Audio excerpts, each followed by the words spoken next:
रामकृष्ण हरी. नमस्कार. आपल्या चॅनलवरती आपलं स्वागत आहे. तर पिंपरी चिंचवड पोलिसांनी गुरुवारी सोशल मीडियावर सक्रिय असणाऱ्या चैतन्य महाराज वाडेकर यांना अटक केलेली आहे. त्यांच्यावर खाजगी जागेतील रस्ता व सुरक्षा भिंत JCBच्या सहाय्याने उखडल्याचा आरोप आहे. पोलिसांच्या या कारवाईने त्यांच्या समर्थकांमध्ये मोठी खळबळ माजली आहे. तर चैतन्य महाराज वाडेकर हे आपल्या कुटुंबासह चाकण MIDC परिसरात राहतात. तिथे जागेच्या मुद्द्यावरून त्यांचा एका बिल्डरशी वाद झाला होता. सदर बिल्डरने वाडेकर यांच्या घरालगतची जागा विकसित केली आहे. तिथे एक कंपनी स्थापन केली आहे. वाडेकर यांनी या बिल्डरवर आपली जागा हडपल्याचा व आपल्या खाजगी जागेतून रस्ता बांधण्यासह तिथे कंपाऊंड बांधल्याचा आरोप केलेला आहे.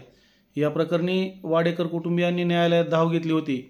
तसेच या प्रकरणाचा सोक्षमोक्ष लावण्यासाठी सरकारी मोजणी करण्याची देखील मागणी केली होती. अखेर कोर्टाने वाडेकर यांच्या बाजूने निकाल देत सरकारी मोजणीचे निर्देश दिले.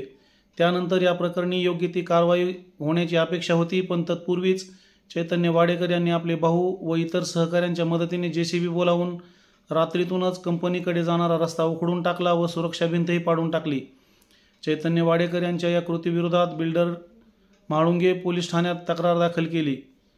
त्यानुसार पोलिसांनी वाडेकरांना पोलीस ठाण्यात बोलावले. तिथे वाडेकरांनी सरकारी कारवाईपूर्वीच आपण रस्ता उखडल्याची चूक केल्याचे मान्य केले नाही. पोलिसांनी त्यांना अनेकदा समजावून सांगितले पण ते आपली चूक मान्य करण्यास तयार नव्हते. अखेर पोलिसांनी कायद्याची भाषा समजावून सांगत त्यांच्यावर अटकेची कारवाई केली.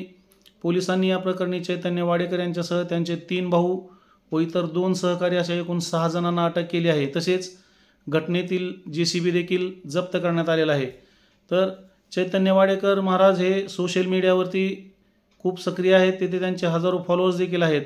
त्यांचे व्हिडिओ सोशल मीडियावरती व्हायरल होतात. चैतन्य महाराज यांचा जन्म पुणे जिल्ह्यातील खेड तालुक्यातील भांबोली गावात 17 ऑक्टोबर 1994 साली झाला. त्यांचे माध्यमिक शिक्षण हे संत ज्ञानेश्वर विद्यालय आळंदी येथे झाले असून संत साहित्याचे शिक्षणही त्यांनी तेथेच पूर्ण केले. एप्रिल 2021 मध्ये त्यांचे लग्न झाले. इंस्टाग्राम व यूट्यूबवर त्यांचे लाखोमध्ये फॉलोअर्स आहेत. चैतन्य महाराज हे मदलासा वारकरी शिक्षण संस्थेचे संस्थापक अध्यक्षही आहेत. या संस्थेच्या माध्यमातून ते वारकरी संत साहित्याचा प्रचार व प्रसार करतात. एक युवा कीर्तनकार म्हणूनही त्यांची समाजामध्ये अतिशय चांगली ओळख आहे.